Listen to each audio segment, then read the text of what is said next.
All right. Shall we start? We shall. Well, good morning, good afternoon, good evening to everybody watching at home. My name is WUF, I'm abillifree. and today we're here with Montse De Frutos, my friend, my old friend from my film school days. She's an educator based out of Chicago, and she's giving me a hard sign. Thank you. And she's a very gifted artist with amazing insights. We're going to be watching a track from season 15 of Coke Studio Pakistan. It's called Turri Jandi. It's by two artists. One is Shazia Manzoor, and the other one is Hasan Raheem. Three, two, one, play. Coke Studio, Season 15. Okay.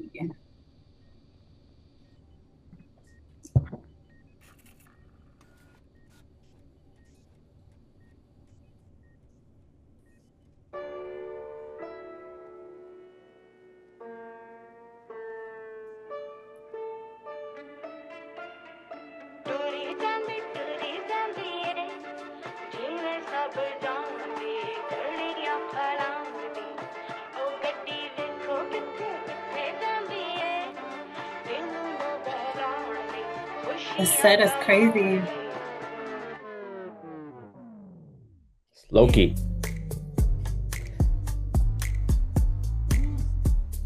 Oh my God.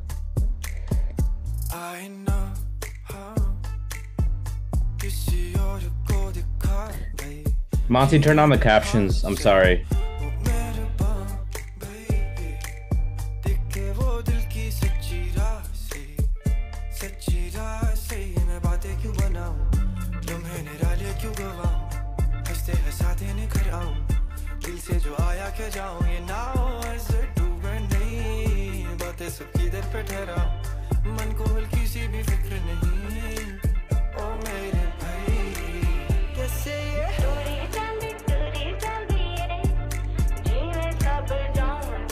I like the effect on her voice.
What is that?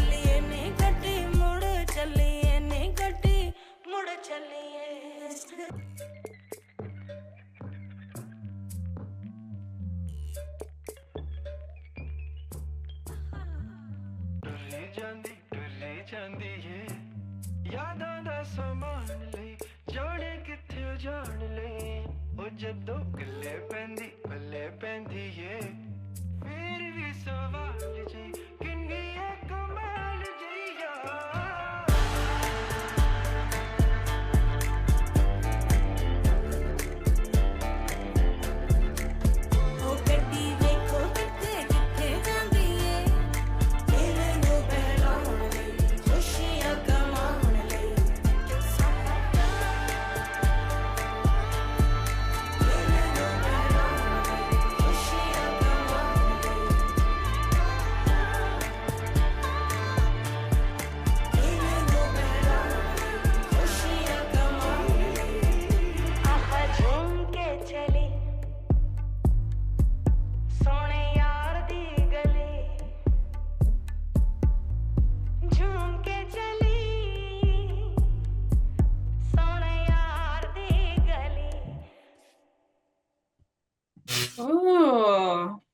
chills at the end.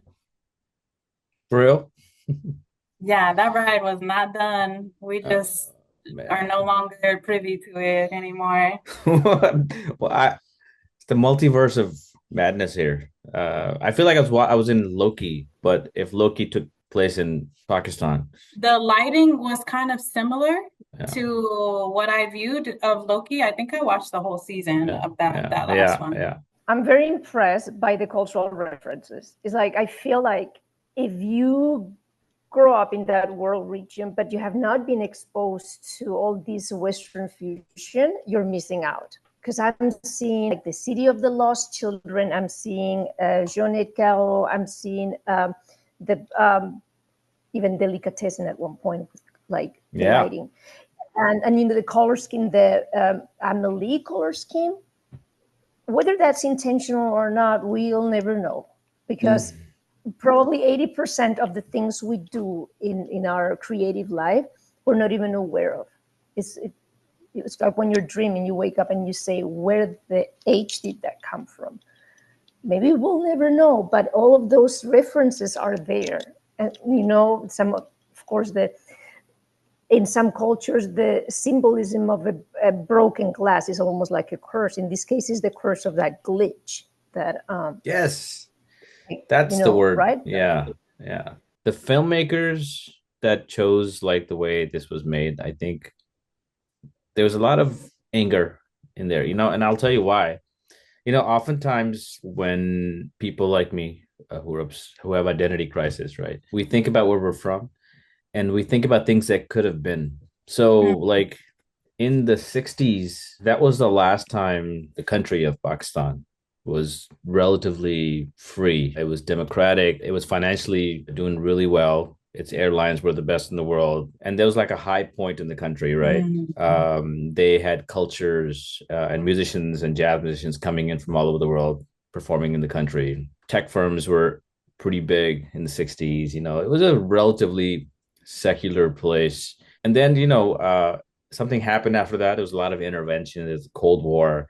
Mostly it was interventions by Russia and the United States. Mm. And, sort of like post World War II allies, and what essentially happened was, it was a downfall, and a lot of people kind of get stuck in the country when they think about the good old days. They were like up until the 60s and maybe the 70s. And what the interesting thing I saw in here is all the technology we see, it had like a really Pakistani vibe to it. Like I saw like the microchips, it had like the Pakistani truck art calligraphy on it. It's kind of weird. It's like a reimagining of what the country could have been had there been no interventions, had there been no, sort of outside, meddling, that type of thing. That's kind of what I saw. But And you're the historian, meaning like, and anywhere, like here in Chicago, as far as your world region, nobody knew jack about it until you showed up and took us to school. And like very basic things that people took for granted,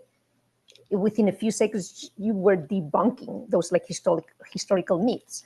So I really hear what you're saying there. And I have to say that all that analog technology, I was thinking of music that was probably influential at the time in the world region. And because of the history you're telling me about right now that I probably didn't know much about, maybe not so influential anymore, but back then, yes, influential. So it makes total sense to me.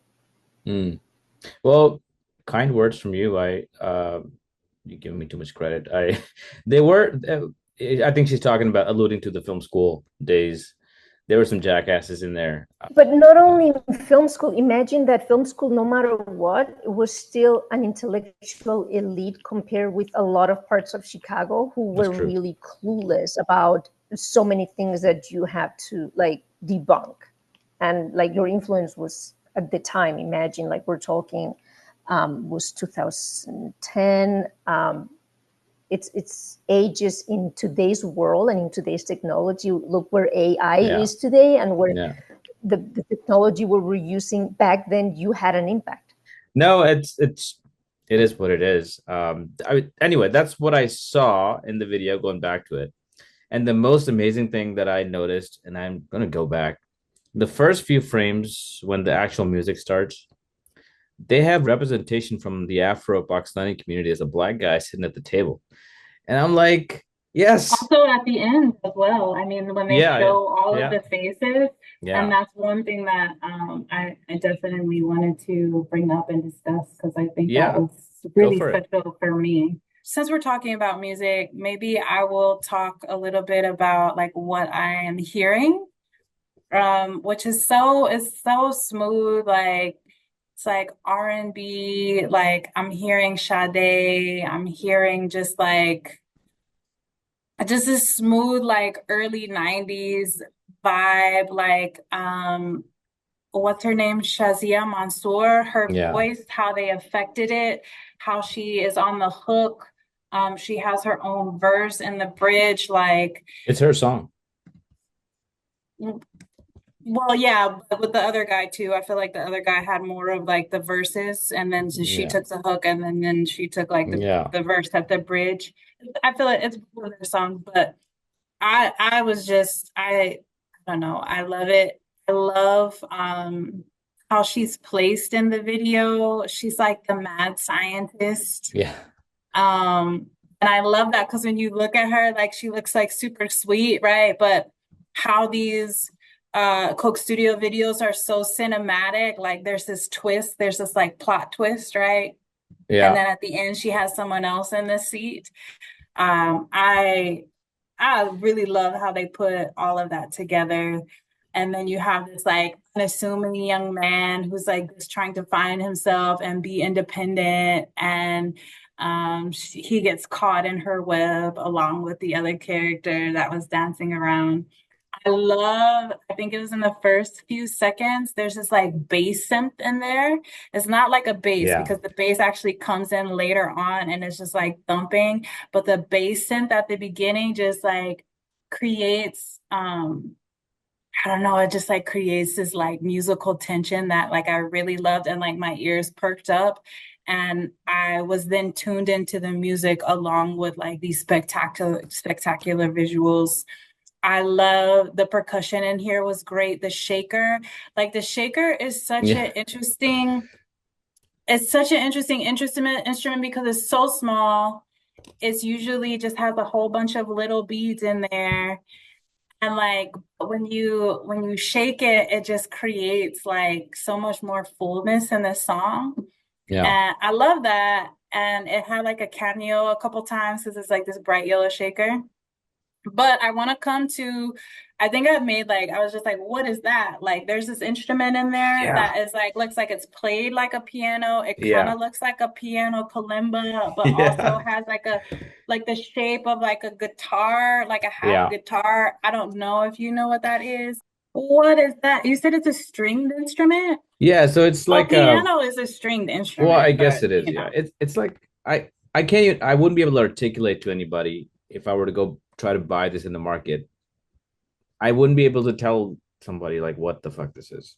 That's another thing here, Matsi. Like what they do is they're trying to preserve culture, and then they try to like give these weird instruments their own airtime. They're sometimes just like very informal looking things put together by nomadic folks, but like they'll try to bring them into the modern era and they'll try to give it a new life or reintroduce it, so to speak. But I don't know what this is. It looks I like the sound of it. It's got the old world sound to it. What do you make of the storyline, Madsi? I think there's a lot of at first I thought it was like portals, but then it could have been just some kind of time travel. It's hard to tell exactly what it is, but it's along the lines of like the whole range of parallel universes, Mandela effects. And I thought, well, first when I started thinking about it, I told myself that's what Ali wanted you to talk about it, because I have some affinity towards that kind of universe. But then the music, the thing is like, and this is something that really surprised me, that Sade Sade was there for sure, like really there. So, and it just brought me back to the 80s. And then the evocative power of music, those drums, it didn't come, but it was about to come, because it was like, Sad is here, but because this is a multiple kind of like parallel universe and everything is here, it's like kind of left. Shade is here, but not quite. She's gone again. It's like and the analog technology, the hi-fi, it was like going back in history, in like my teenage life, like that, the hi-fi system. I have one like that in Madrid from the early 80s, and it was there. And then Sade, and it's like even going back when Western culture was misappropriating Black music and was selling it as like, oh, this is rock and roll, this is white music, but it wasn't really 100% white music, and it was not being, like, the Black influence was not being recognized. But if you are an outsider, you hear something that is clearly African influence. And then you look at the guys, like, you Google the guy and you expect the band to be Black, and no, it's a bunch of white dudes from the 70s. I saw that too. It like Steely Dan kind of sound. Come on, do it again, that song, I forgot. I don't know much about music, but the evocative power is like, all of a sudden you can no longer think in terms of plot or story, because you're being like pushed back to the past, and then you're like reliving your childhood or your teen. It's like the sense of smell or taste, you know? Yeah. But Sade was there for sure. I want to go, and this touches on what both of you say, and actually having watched this, I don't know if there's a necessary plot to follow. I think that they bring you in with like some sort of plot or something, but when Shazia comes and she's singing the verse in the room, and then the dancer like dances around, that's when I kind of got lost. And also it was just like, now I'm immersed in the set. Yeah, there's too much going on. I'm immersed in the set without like the plot. And then we see the guy, he's going into other multiverses and into other universes, and then the dancer is actually in the seat. So I don't even know if there was like a like straight plot, you know? I think Does that she's make just sense? yeah, I think I do get that she's the hostess and she's letting people experience like this experience, but there's something going on with the experience where it's kind of glitchy. You know, where maybe the characters are aware that they're in there, you know, and they're kind of freaking this guy out. Much like Inception, you know how like those people start like realizing you're the person in the dream, and they start looking at you. Or that like everybody is here for you, but you don't know that. Yeah, Like yeah, what is it, Truman yeah. Show or whatever? Yeah, something like that. Something like that. I'm always in love with the poetry of the music and the lyrics. Just want to recognize a few pieces. I mean, for me personally in my life, they talked about I'm no longer in my comfort zone. I really appreciate that. Carrying the baggage of my memories, I mentioned earlier. What a strange thing life is. Hope to fly freely and to despair.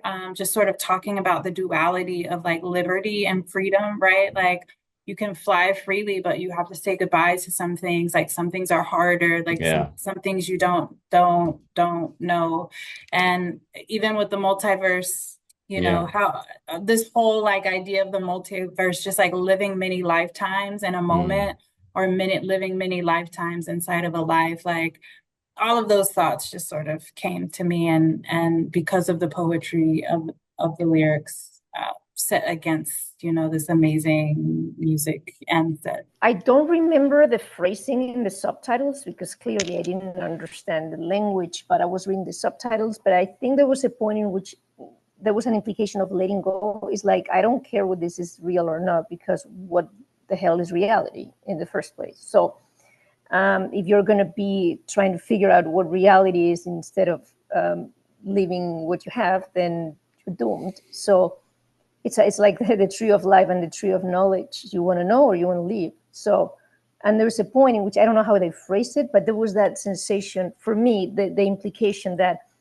this is what you don't know what it is, but you shouldn't care either, because it's everything and nothing. And it's just that existential, like the unknown, but why do you need to know it? Is, it's just feel it, enjoy it, and be part of it in the moment. It's really hard to look at everything as in like visual design and the sound is pushing you back to your childhood, and that you're going back to your teenage life and the mess that you were when you were a kid because of Sade and all those things. And then you have to keep track of and on top of it, you have to keep track of the wording of the translation of the lyrics, the subtitles. That's a little bit too much, but I think I got part of like what the phrasing there. Yeah, you're right. I think it's unfair to have too many good things in one video. And who the hell makes videos anyway nowadays? So it's like we're not trained to like read and understand and digest videos like we used to. I like what you said about the unknown. And today, actually, someone said to me, you know what? I'm really tired of living in unprecedented times. Just like and it for me and this video, the like constant like sensory like loading of things happening is just like that is also a part of like the unknown. Like it keeps coming and we don't know what it is, right? And in a way it's calling to like befriend ambiguity in a way. Like you have no idea what's gonna happen. It's gonna happen anyway, so you might as well just like relax into it a little bit. I really, for me, when you said that, it really hit home in different ways. I think listening to both of you, I think it's just all these lyrics are alluding to Shazia's life because she has had a rough career because the music industry is like doesn't really quite exist there. So especially for a woman, she's had to struggle quite a bit, I imagine. So if she wrote these lyrics, then this is probably her. And how universal is that, right? Both of you immediately caught on to that, And the dude here is like, oh, okay, I get it now. Like, I follow up. So it's it's sad, but there's a universality to these lyrics, I guess, and the struggle for female artists.